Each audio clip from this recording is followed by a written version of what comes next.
अस्सलाम वालेकुम दोस्तों, welcome back to another video.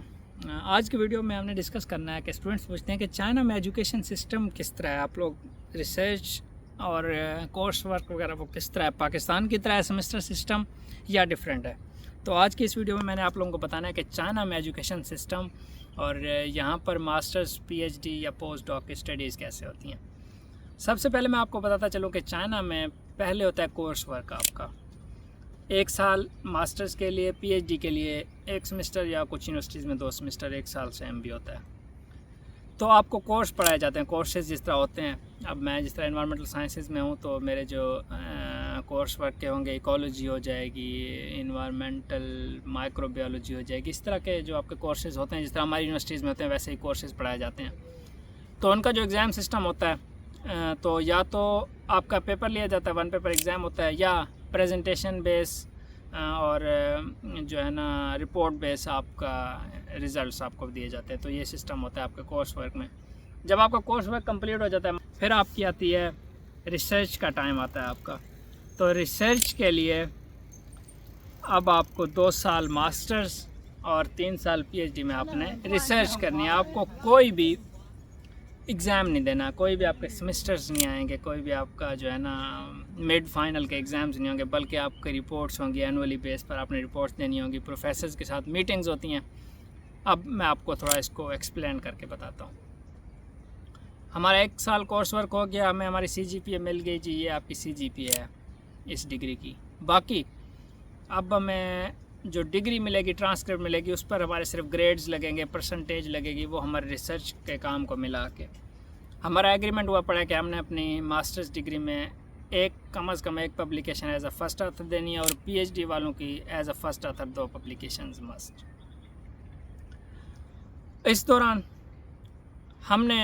हमें प्रोफेसर ने टॉपिक दे दिया होता है, या जो उसका प्रोजेक्ट होता है, या हमने ख़ुद डिसाइड करना होता है प्रोफेसर के प्रोफाइल के मुताबिक। हम रिसर्च शुरू कर देते हैं। रिसर्च में आपको सीखना पड़ता है। जब हम नए आते हैं तो पहले वो सिखाते हैं कुछ अर्सा आपको कि रिसर्च कैसे करनी है, ये लैब है, ये मशीनरी है, तो इनको आपने कैसे यूज़ करना है। जब आप वो सारा कुछ सीख जाते हैं फिर अब आपका आता है टाइम रिसर्च करने का। 6 महीने आपको लगते हैं चीज़ें सीखने में। सिखाते भी हैं ये लोग पहले, ऐसा नहीं है कि आपको डायरेक्ट ही लैब दे दी और आपको पेपर दिया, ऐसा नहीं है। वो आपको गाइड करते हैं, वो आपको समझाते हैं। आपका एक रिसर्च असिस्टेंट होता है, चाइनीज़ स्टूडेंट होता है, वो आपको समझाता है। अब आपकी रिसर्च हो गई है शुरू, फिर वीकली या मंथली आपकी ग्रुप मीटिंग्स होती है। जिस तरह हमारी हर वीक में मीटिंग होती है प्रोफेसर के साथ, हमने उसको रिपोर्ट देनी होती है कि मैंने इस हफ़्ते में ये काम किया और मेरा अगले हफ्ते का ये प्लान है, और इतने टाइम तक मैं आपको मैन्युस्क्रिप्ट दे दूँगा, और ये चीज़ें वर्क बेस होता है। जिस तरह आप डेली अपना काम कर रहे थे वो आपको दिखाना होता है। कोर्स वर्क के बाद अगले 2 साल आपको कोई एग्ज़ाम्स नहीं देने, मिड फाइनल नहीं देने, आपको कोई चीज़ रट्टा मार के याद नहीं करनी। कभी भी आज तक हमने कोई चीज़ याद नहीं की, बल्कि हमने रिसर्च पेपर्स पढ़ने का हमें टास्क दिया जाता है। हम रिसर्च पेपर्स पढ़ते हैं, हम रिसर्च को देख रहे होते हैं। ऐसा नहीं है कि हमने जो है ना सिर्फ किताबें पढ़नी है और तारीफ़ें याद करनी है। माइक्रोबायोलॉजी क्या होता है, study of environment is called environmental sciences, इस तरह की स्टडी का मयार बिल्कुल भी नहीं है। प्रैक्टिकली चीज़ें की जाती हैं, एक्सपीरियंसेस की जाती हैं, एक्सपेरिमेंट्स किए जाते हैं, फील्ड वर्क्स होते हैं।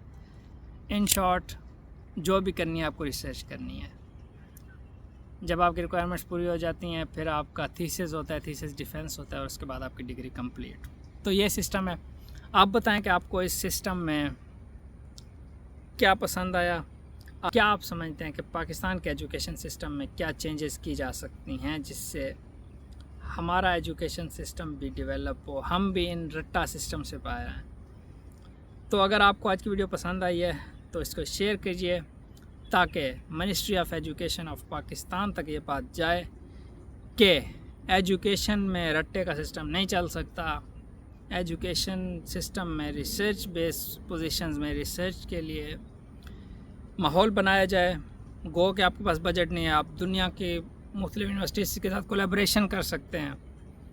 यूनिवर्सिटीज़ आपको ऑफ़र करती हैं, प्रोजेक्ट्स आप लें, आपको वो रिसर्च की फंडिंग करेंगे। आपके पास टीम है, फैकल्टी मिल जाएगी आपको सस्ती। पाकिस्तान में स्टूडेंट्स बहुत सस्ते हैं, आप उनको फ्री में एजुकेशन दें, सिर्फ आपको अच्छे रिसर्चर मिलेंगे। यहाँ गवर्नमेंट ऑफ चाइना एक स्टूडेंट पर मंथली, अगर मैं टोटल एक्सपेंसेस की बात करूँ तो वो तकरीबन 1 महीने के 4 لاکھ روپے ماسٹرز والوں پر اور پی ایچ ڈی والوں پر 6 لاکھ. یہ موٹے موٹے life style research experiences, research کے خرچے کی بات الگ کر رہا ہوں، وہ الگ ہے. اتنا پیسہ انویسٹ کرتی ہے چائنیز گورنمنٹ ہم پر. ان کو کچھ مل رہا ہے تو وہ ہمیں ایڈمیشنز دیتے ہیں، وہ ہم سے ریسرچ کراتے ہیں. تو آپ اگر اچھا سا پلان کریں، آپ ان لوگوں کے ساتھ کولیبریٹ کریں، آپ اپنی یونیورسٹیز میں ادھر اسٹوڈنٹس کو فری ایجوکیشن دیں. جسٹ جو یہ پیسہ آپ کو بجٹ دیں گے فنڈنگ کے لیے، جتنا اسٹائپنڈ ہمیں دے رہے ہیں، ادھر مجھے فری ایجوکیشن ملے تو لوگ پاکستان میں ریسرچ کرنا پسند کریں گے. تو system needs to be change. اس میں آپ لوگ اپنا کردار ادا کریں. ہم آپ کو دنیا کے ایجوکیشن سسٹم کی چیزیں بتائیں گے، ہم آپ کو مشورے دیں گے.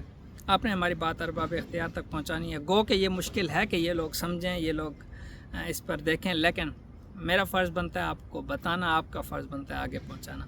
انشاءاللہ پاکستان ایک دن ترقی کرے گا اور وہ دن دور نہیں. دعا میں یاد رکھیے گا. اللہ حافظ.